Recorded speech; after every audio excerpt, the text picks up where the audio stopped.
Bedroom में एक लाश है।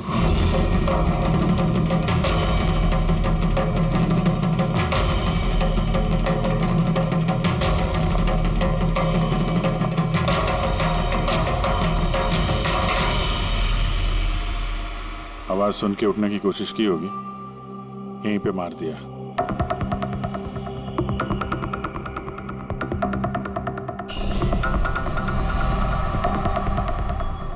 तिजोरी से क्या क्या गया कुछ मालूम है? सर 10 करोड़ के हीरे थे, 2 हफ्ते पहले मैंने पॉलिश के लिए दिए थे, सारे के सारे चले गए। हीरे? सर बाथरूम में हथियार है।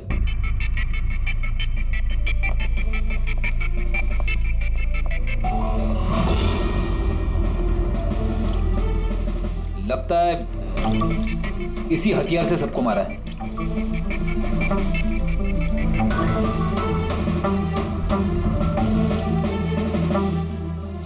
अच्छा खासा साफ कर दिया है, वो भी साबुन से। लगता नहीं इस पे कोई सुराग मिलेगा। बहुत ही खतरनाक खूनी है यार।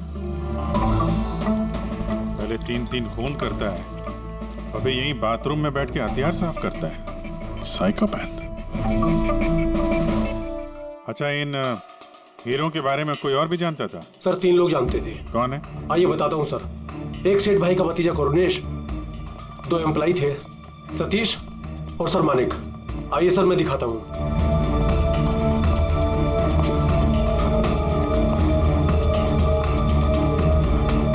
सर ये सेठ भाई का भतीजा करुणेश। जी मैं करुणेश, ये मेरे चाचा चाची थे। और ये एम्प्लॉय मानिक और ये सतीश।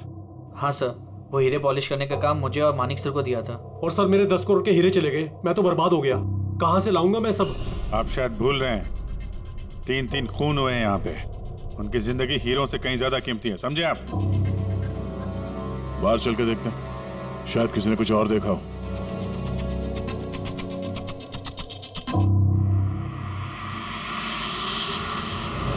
हमें कल रात की सीसीटीवी फुटेज चाहिए। ये कैमरा चल रहा है ना?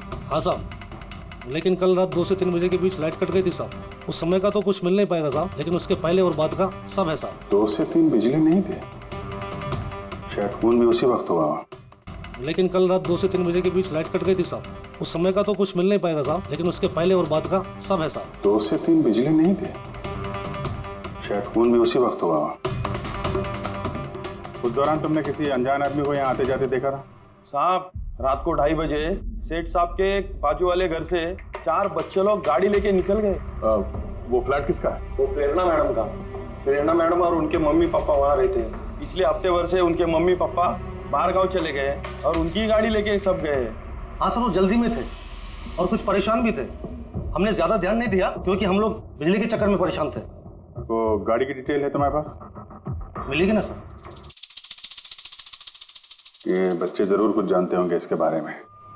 सब जगह अलर्ट कर देते, कहाँ जाएंगे बात के। सर देखा सुना तो नहीं है, लेकिन कल रात एक अजीब बात हो गई थी। करीब 1 घंटे तक कल रात बिजली नहीं थी। हाँ सर। सर ये पॉश एरिया है, यहाँ कभी लाइट जाती नहीं है। बिजली अपने आप तो नहीं कटी होगी, कातिल ने जानबूझकर पावर सप्लाई काट दी होगी।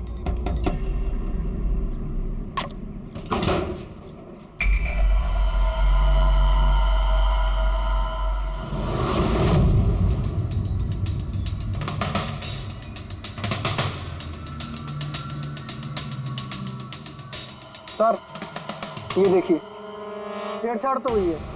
जिस आदमी ने ये वायर काटा है उस आदमी को बहुत अच्छे तरीके से पता था कि अगर ये वायर काटेगा तो पूरे एरिया की लाइट चली जाएगी। और हर सोसाइटी की भी। जी ठीक है, थैंक यू। साफ है, किसी ने रात को 2 बजे इस जंक्शन बॉक्स से पावर सप्लाई कट कर दिया था, जिससे सोसाइटी का जो सीसीटीवी कैमरा है वो ऑफ हो जाए। उसके बाद वो कंपाउंड में घुसा और मिस्टर सेठ के घर में घुस गया। और करीब 2:15-2:30 बजे खून किया होगा, हीरे चुराए और वहां से निकल गया हो। और फिर 3 बजे बिजली आ गई वापस।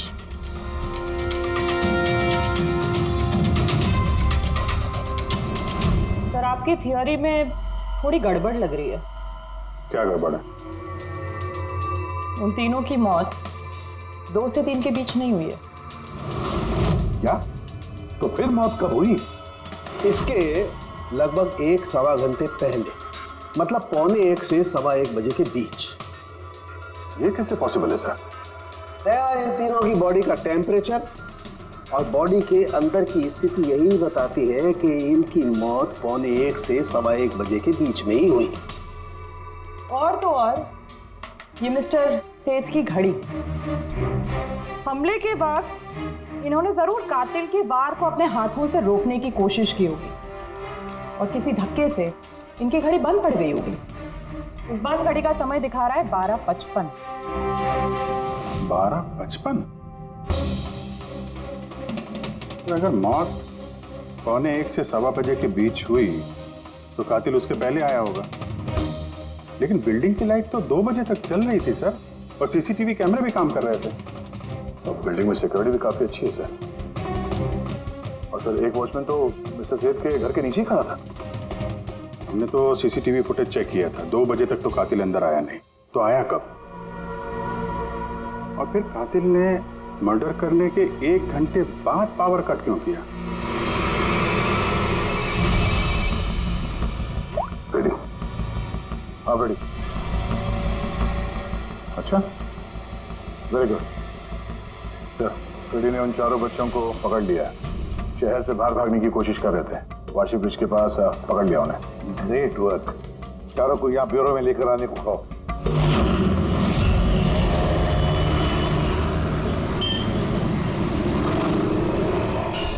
वो लोग हमारी वजह से मर गए। ये सब तुम लोगों ने उन हीरो के लिए किया ना? हीरे? कैसे हीरो की बात कर रहे हैं सर आप? हीरो के बारे में पता नहीं तुम्हें? अगर नहीं तो फिर मारा क्यों उन लोगों को? हाँ? सर हमने किसी को नहीं मारा, वो कबारा ने मारा है सर, और वो हमारी वजह से आया था क्योंकि हमने उसे बुलाया था सर। ये कबारा कौन है? वो एक मशहूर सीरियल किलर और लुटेरा है। एक मिनट, ये वो 1940 वाला कबारा तो नहीं? इसके बारे में पढ़ा है सर। ये सिर्फ लोगों को लूटता नहीं था, बल्कि बहुत बुरी तरीके से उनकी हत्या कर देता था। हाँ वही है। अरे लेकिन उसको तो मर के 50 साल हो गए, तुमने उसे बुलाया कैसे? हम लोग एक हिस्ट्री प्रोजेक्ट बना रहे थे, तो हमें लगा कि रियल लुटेरे को बुलाएंगे तो और अच्छा होगा, तो इसलिए हम उसकी आत्मा को बुला रहे थे। लेकिन सब गड़बड़ हो गया। कुछ भी हो जाए हाथ मत छोड़ना।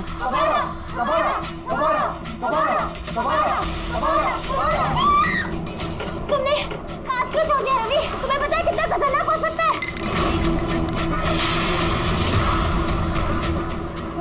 Let's just stand.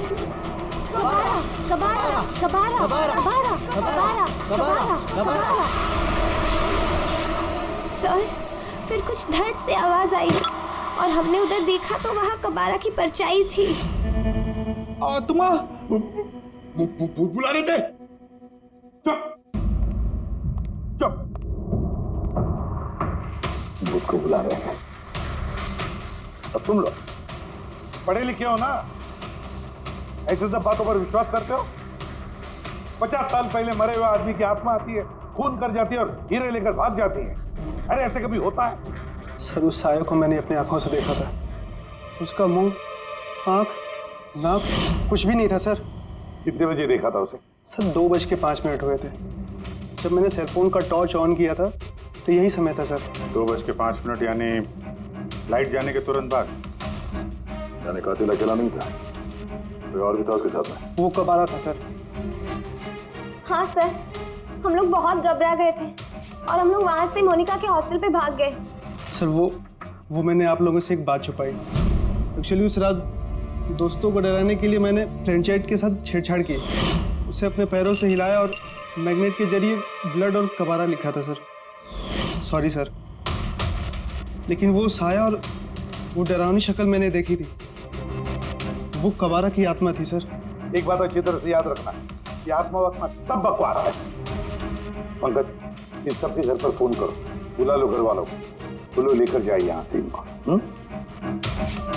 अभिजीत, इन बच्चों ने कुछ न कुछ तो देखा जरूर है, कुछ तो देखा है, और जो कुछ भी देखा है ना उसका संबंध इन 3 हत्याओं से है। पता लगाना पड़ेगा है कौन ये साया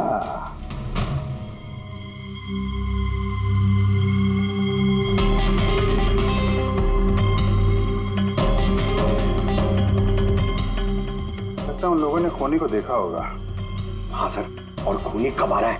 अरे यार बालकनी में चल के देखते हैं, कोई ना कोई सबूत छोड़ के गया होगा तुम्हारा कबारा।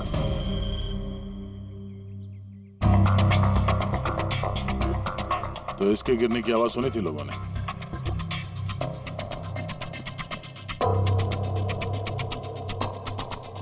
सर वो सेठ जी की बालकनी है, तो खूनी वहां से भागते हुए यहाँ पर आया होगा, तभी ये गमला गिर के टूट गया होगा। देखो जरा भाई।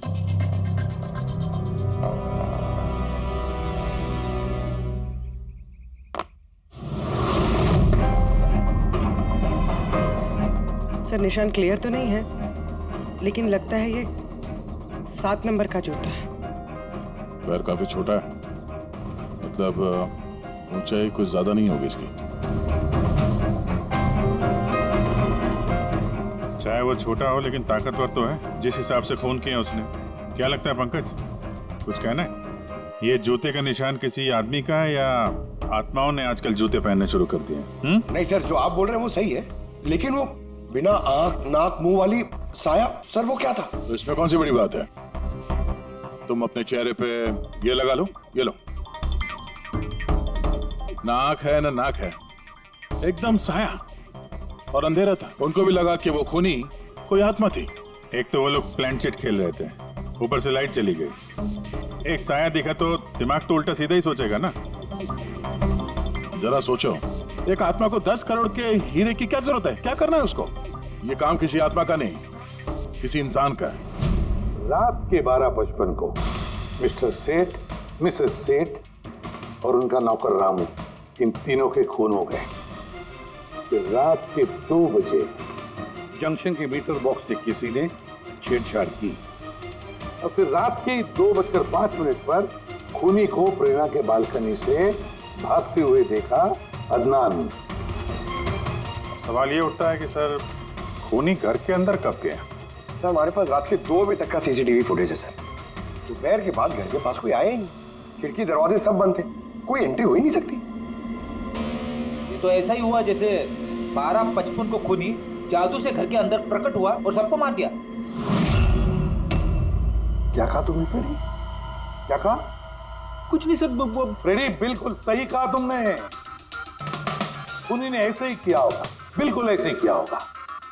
मतलब काबरा का भूत? चुप, काबरा का भूत। मेरे कहने का मतलब है कि खूनी कत्ल की रात पहले से ही वहां मौजूद था, बाहर नहीं निकला था वो। यानी घर के अंदर था कोई आदमी? लेकिन सर घर के तो सारे लोग मारे गए। कोई और दया, कोई और था जो कत्ल की रात से पहले ही कमरे के अंदर बैठा था, बाहर नहीं निकला था। एक काम करते हैं, सीसीटीवी फुटेज चेक करते हैं, देखते हैं कत्ल के 2-4 दिन पहले कौन कौन मिस्टर मिसेस सेठ के घर आया था। और दया, अभिजीत, तुम सेठ के घर जाओ और देखो कहीं कोई छुपने की जगह है क्या।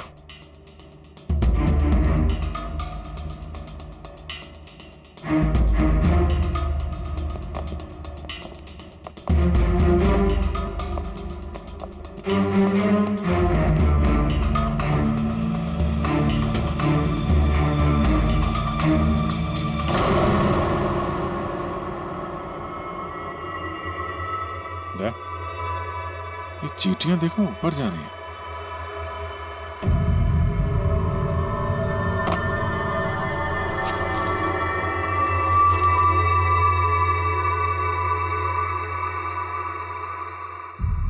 Dry fruits?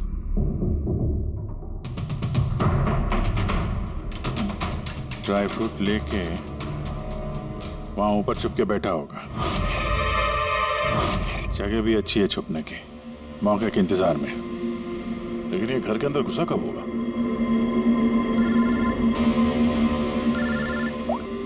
हाँ सर, फुटेज सोसाइटी के ऑफिस में देख लेते हैं सर। हाँ हाँ, फोन ऑन है, स्पीकर फोन पर है। पूर्वी सर, कुछ पता चला कि नहीं? सर हम कत्ल वाली रात से 2 दिन पहले की एंट्री देख रहे हैं और कुछ मिला है सर। क्या मिला? 2 दिन पहले सर चैंपियन सेल्स कंपनी का एक टेम्पो वहां आया था 10:15 बजे।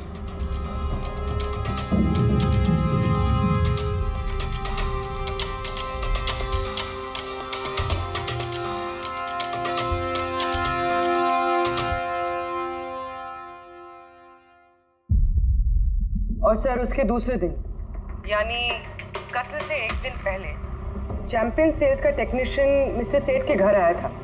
1 घंटे रुका रहा और फिर चला गया।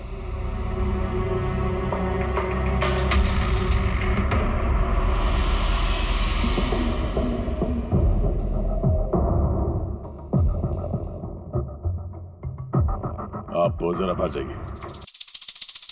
2 लोग आए थे फ्रिज डिलीवर करने के लिए और दूसरे दिन दूसरा आदमी शायद फ्रिज इंस्टॉल करने के लिए, पर 1 घंटे में निकल गया। इसका मतलब है अगर खूनी वहां पर था तो उसने अपने सुराग छोड़े होंगे वहां पर। साळुंखे को बोलो सेठ के घर चले जाए।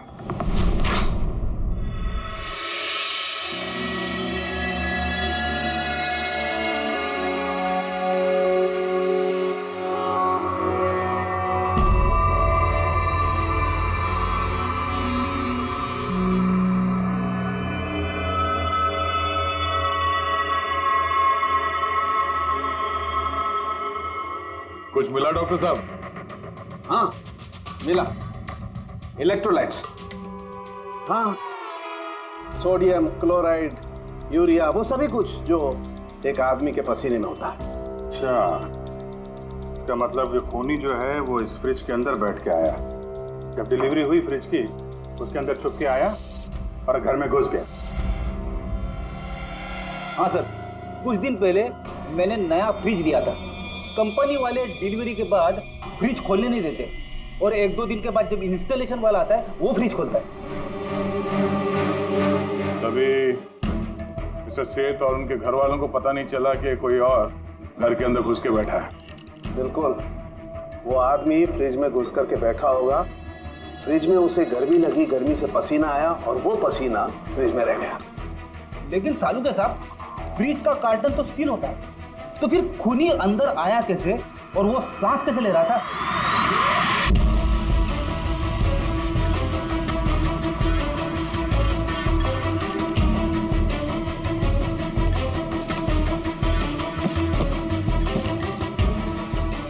ये देखो, तो यहां से सांस ले रहा था वो। ये तो ट्रोजन हॉर्स वाली कहानी हो गई। Trojan horse? अब ये क्या है? यार, एक बहुत बड़ा लकड़ी का घोड़ा, लेकिन अंदर से खाली, खोखला। अंदर से खोखला? हाँ, जिसके जरिए ग्रीक सैनिकों ने ट्रॉय में घुसपैठ की थी। ग्रीक सैनिकों ने एक बहुत बड़ा लकड़ी का घोड़ा ट्रॉय में भेजा जिसमें सैनिक पहले से ही थे। ट्रॉय में पहुंच के एक सैनिक घोड़े से बाहर निकले और उन्होंने ट्रॉय पे हमला कर दिया। इस खूनी ने भी वही तरीका चुना है और कामयाब भी रहा।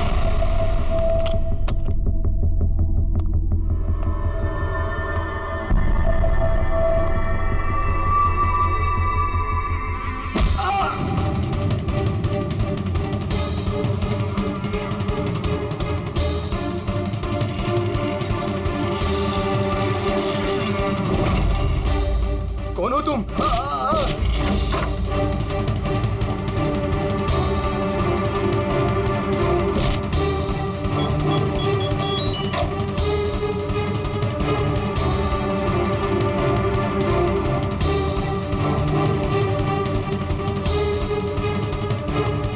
और भागने से पहले उसने अपने हाथ धोए, हथियार साफ किया और ठीक 2 बजे उसका साथी जो नीचे इंतजार कर रहा था उसने पावर स्विच ऑफ कर दिया और अंधेरे का फायदा उठा के वो यहाँ से भाग निकला।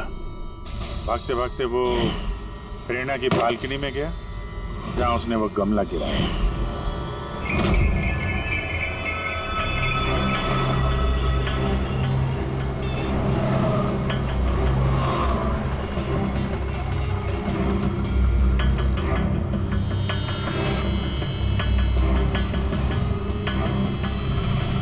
सर, ये चैंपियंस कंपनी के मैनेजर। सर, मैंने रिकॉर्ड अच्छे से चेक कर लिया। सेठ जी हमारे पुराने कस्टमर थे। आप मैनेजर हैं? जी सर। तुम कैलाश और मानव? जी सर। तुमने फ्रिज की डिलीवरी दी थी सेठ साहब के घर पे, है ना? जी सर। और तुम राणा हो, तुमने फ्रिज इंस्टॉल किया? जी सर। लेकिन क्या हुआ सर? मिस्टर सेठ, उनकी पत्नी और उनके नौकर का खून हो गया है। खून? लेकिन साहब हम लोगों ने तो कुछ नहीं किया था साहब। हमें तो असाइनमेंट मिला था, हमने गोडाउन से फ्रिज उठाया और उनके घर में डिलीवर कर दिया। लेकिन सर ये तुम्हारा रोज का काम है सर। हाँ सर, एक बात है, वो फ्रिज सर कुछ ज्यादा ही भारी था, तकरीबन 30-35 किलो ज्यादा था सर। हाँ सर, हम लोगों ने इस बारे में बात भी किया था सर। हम लोगों ने सोचा कोई नया मॉडल है। सर मैंने इन लोगों का लॉगबुक चेक किया, ये दोनों 9 बजे गोडाउन पहुंचे थे और 9:30 बजे टेम्पो में फ्रिज को लोड किया और 10:15 बजे इन लोगों ने वो फ्रिज मिस्टर सेठ के घर पे डिलीवर करके वहां से निकल गए। इस दौरान तो कोई आदमी फ्रिज के अंदर नहीं जा सकता। जो भी हुआ है 9:30 से पहले ही हुआ होगा सर। सर ये खूनी रात को ही फ्रिज में घुस के बैठ गया होगा। मिस्टर राणा, आप गए थे वहां पे फ्रिज इंस्टॉल करने के लिए, तो फ्रिज के पैकिंग में आपको कुछ गड़बड़ लगी? ऐसा लगा कि छेड़छाड़ की गई है पैकिंग के साथ? कुछ खास नहीं था सर, बस पैकिंग अच्छी नहीं थी। कार्टन और अंदर का थर्माकोल बिल्कुल टूटा हुआ था, जैसे किसी चूहे ने काटा हो। मुझे ये बात अजीब लगी, इसलिए मैंने फ्रिज को चेक किया। फ्रिज बिल्कुल परफेक्ट था सर, उसमें कोई डैमेज या फॉल्ट भी नहीं था। इसलिए मैंने उन लोगों को ये बात नहीं बताई कि वो लोग फ्रिज वापस कर देते और हमारी कंपनी का नाम खराब हो जाता। थर्मोकोल तोड़ के दरवाजे में फंसा दिया होगा ताकि सांस ले सके। हाँ, ये फ्रिज का वजन 30-40 किलो से ज्यादा था और जूतों के निशान जो मिले वो 7 नंबर के जूतों के थे। मतलब ये आदमी कोई एवरेज कद का इंसान नहीं है, इसीलिए तो फ्रिज के अंदर फिट हो गया। मैनेजर साहब। जी सर। सेठ साहब के घर पे जो फ्रिज भेजा है बिल्कुल वैसा ही फ्रिज यहाँ पर मंगवा लो। ठीक है सर। ढीचू को बुलाओ।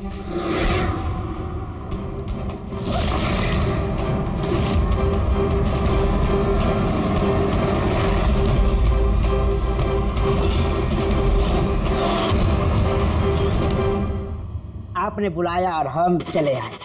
अरे वाह, कैसे हो रेजू? अरे सर, क्या बात है, इतने टाइम बाद मिल रहे हो, सब ठीक ठाक है? अभी तक तो बिल्कुल ठीक ठाक हूँ। अब आप लोगों ने मुझे सीआईडी में जब बुला ही लिया है तो देखते हैं आगे आगे होता है क्या। अब ध्यान से सुन लो। 3 खून हुए हैं और हमें यकीन है कि खूनी उस फ्रिज के अंदर बैठकर चुपकर घर के अंदर घुसा, 3 लोगों का खून किया और भाग गया। इस फ्रिज के अंदर? हाँ, इस फ्रिज के अंदर। और सर? और तुम्हें हाँ, बस वैसे इस फ्रिज के अंदर जाना है और बैठना है। सर, मुझे फ्रिज के अंदर जाना है? हाँ। वो फ्रिज का दरवाजा बंद हो जाएगा? बिल्कुल। तुम्हें फ्रिज के अंदर बैठकर बाहर निकलने की कोशिश करनी है। कैसे बाहर निकलोगे हमें दिखाओ।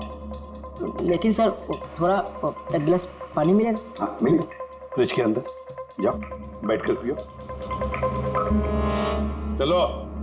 जी जी जी सर। चल ढेचू, चल जा सूली पे, हो जा भरने के लिए तैयार। जा रहा हूँ सर।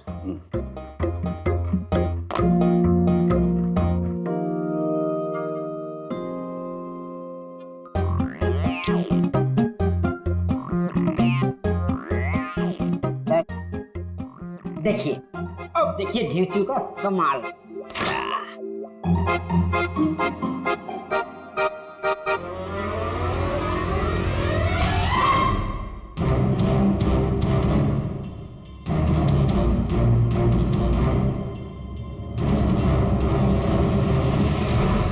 नीचू, नीचू, बाहर आने की कोशिश करो। सर अंदर से खुल नहीं रहा है, आपको हेल्प करनी पड़ेगी। नीचू, नीचू बाहर आने की कोशिश करो। चाकू है ना तुम्हारे पास? नीचू। हाँ सर, मुझे बाहर निकालो। निकालो निकालो इसे बाहर। फंस गया लगता है। तब घुट रहा है सर। नीचू, नीचू, दरवाजा खुल गया। अरे खुल गया। नीचू, नीचू, नीचू।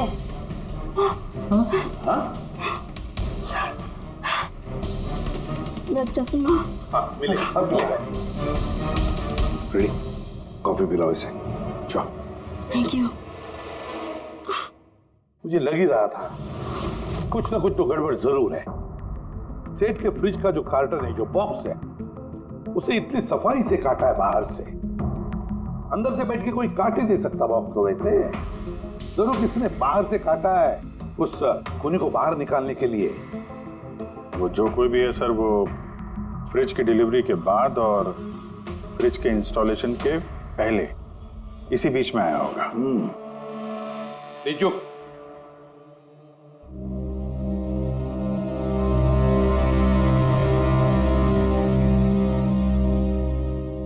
लीजो, काम करो। हमारा ये खूनी दुबला पतला है, 30-40 किलो का है, मगर ताकतवर है।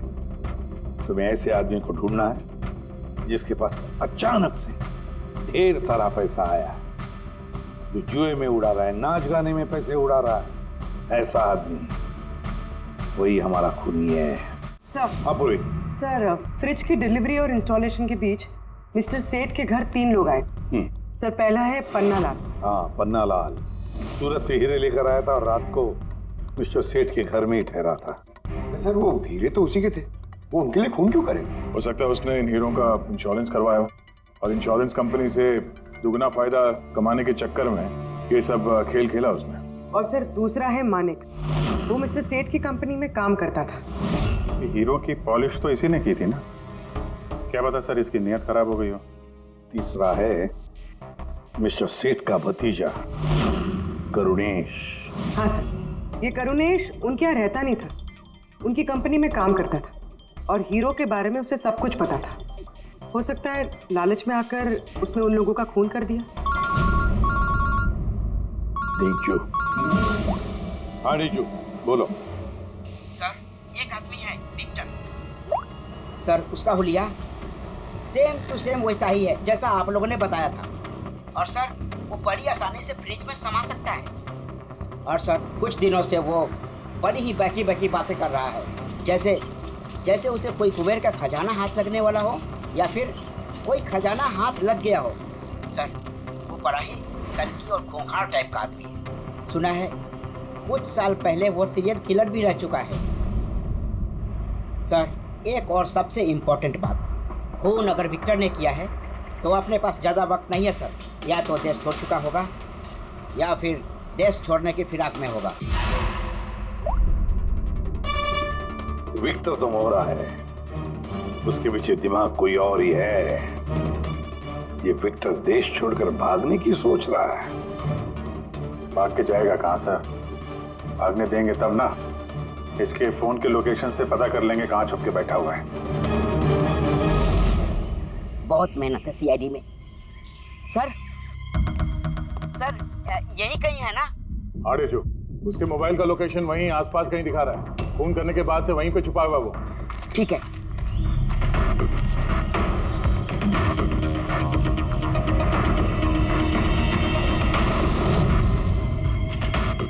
तुम सही जा रहे हो और आगे बढ़ो।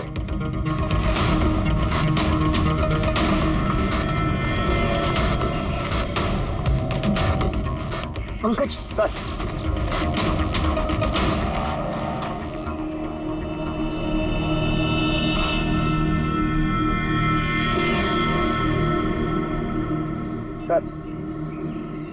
अभी से कोई नहीं पकड़ पाएगा सर। पंकज, क्या बात कर रहे हो? क्या हुआ क्या है? सर, मर गया वो। एक आखिरी कड़ी बची थी, वो भी हाथ से गई। कैसे मर गया? सर पे किसी ने पत्थर से या किसी चीज से मारा है सर, और मर के भी बहुत टाइम हो गया सर। बॉडी से बहुत बास आ रही है, बहुत बुरी हालत में है बॉडी। ठीक है पंकज, एम्बुलेंस बुलवा लो और तुम लोग वहां से निकलो। Okay sir. ओके। जैसे काम हो गया, उसको ठिकाने लगा दिया और लाश को कहीं फेंक दिया। सर, उन तीनों मर्डर्स के बाद ही विक्टर की फोन की लोकेशन वहीं दिखा रही थी। अच्छा, तो किसने किए होंगे खून? ये पन्ना लाल, मानिक या करुणेश? पन्ना लाल, मानिक या करुणेश? हाँ, बोलता हूं। अच्छा, ठीक है, थैंक यू। ये पन्नाला, मानिक और करुणेश, तीनों को फोरेंसिक लैब बुला लो। असली गुनहगार कौन है इसका पता चल गया। इस कार्टन के जरिए विक्टर को उस घर में भेजा गया था और ढेचू को अंदर भेज के ये बात तो प्रूव हो गई कि विक्टर अपने आप बाहर नहीं आया था। तो जाहिर है जरूर किसी ने उसकी मदद की है बाहर आने में। और जिसने भी उसकी मदद की वो इस सब का मास्टरमाइंड है, और वो तुम तीनों में से ही कोई एक है। ये आप क्या बोल रहे हैं?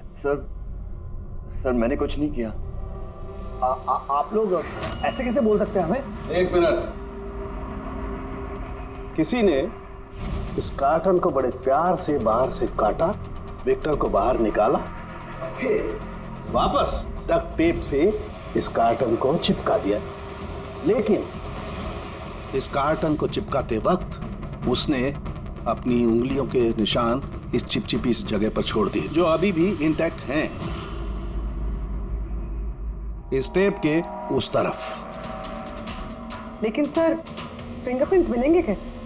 कार्टन पे तो टेप लगा हुआ है, और अगर हम टेप निकालते हैं तो उसके साथ कार्टन का कागज भी निकल जाएगा। फिक्र मत करो पूर्वी, सारों के साहब ने हमें यहाँ बुलाया है तो कोई ना कोई रास्ता तो होगा इनके पास। है ना, रास्ता है। तारिका, इस हेयर ड्रायर के जरिए इस हेयर ड्रायर को हम इस टेप के ऊपर इस्तेमाल करेंगे। इस ड्रायर के गर्म हवा से इस टेप के ऊपर का एडहेसिव गोंद कमजोर हो जाएगा।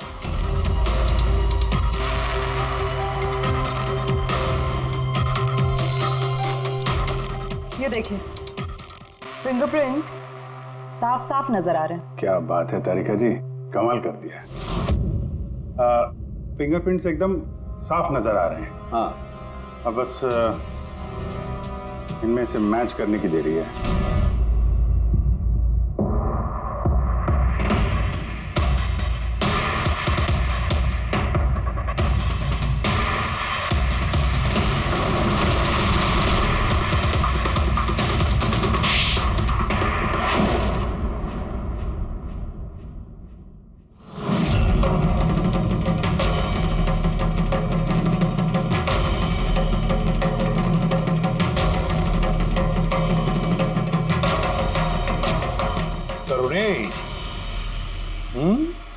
हाँ, मैंने ही किया। मुझे उन हीरो के बारे में पता था, और मुझे ये भी पता था कि वो लोग एक नया फ्रिज लेने वाले हैं। और तभी मुझे एक आइडिया आया। मैंने उस फ्रिज को ट्रोजन हॉर्स की तरह यूज करके विक्टर को उस घर में पहुंचाया। विक्टर को तो मैंने हीरो का लालच दे दिया था, और वो रात को वेयर हाउस जा पहुंचा और मौका देखकर अंकल के पर्ची वाले फ्रिज में जाकर छुपकर बैठ गया। फिर डिलीवरी के बाद तुम उनके घर गए और विक्टर को फ्रिज से बाहर निकाल दिया।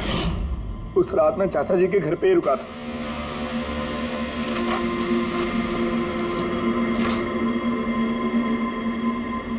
और फिर मैंने विक्टर को फ्रिज से बाहर निकाल के घर में ही छुपा दिया। करीब 1.5 दिन तक वो वहीं छुपा रहा। घर के लोग रात को सो गए तो वो बाहर निकला,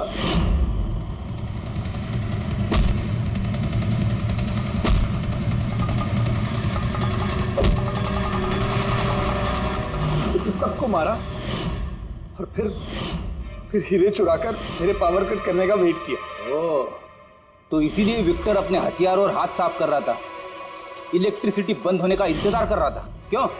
जी, फिर मैं विक्टर को अपने साथ ले गया।